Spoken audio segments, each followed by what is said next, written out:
এখানে কিছু চিকেন নিয়ে নেওয়া হয়েছে, যেগুলো কিনা হলুদ এবং লবণ দিয়ে খানিকক্ষণ আমরা চুলায় সেদ্ধ করে নিয়েছি। তারপর সেটিকে হামান দিস্তার ভিতরে থেতলিয়ে নেওয়া হচ্ছে বেশ খানিকক্ষণ সময়, এবং তারপরে এটিকে আরও কিছুক্ষণ থেতলিয়ে নিতে হবে যতক্ষণ না জিনিসটা থেতো থেতো হয়ে যাচ্ছে। বেশ খানিকক্ষণ এভাবে করে মাংসগুলোকে থেতলিয়ে নিব, এবং তারপরে চিকেনটাকে আমরা চুলায় দিয়ে দিব।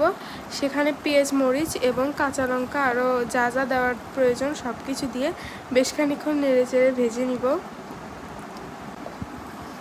আরও বিভিন্ন ধরনের সিক্রেট মশলা দিয়ে এটাকে বেশ খানিকক্ষণ নেড়ে চেড়ে নিতে হবে। ভাজা ভাজা হয়ে আসলে তারপরে আমরা কিছুটা ময়দা, চালের গুঁড়া দিয়ে বেশ খানিকক্ষণ পানি দিয়ে একটু নেড়ে চেড়ে একটা ডো তৈরি করব পুলি পিঠা বানানোর জন্য, এবং তারপরে পুলি পিঠা দিয়ে এবং পুলি পিঠার একটা শেপ তৈরি করতে হবে ওই ডোটা দিয়ে এবং কিছুটা পুর দিয়ে। এরকমভাবে তৈরি হয়ে যাবে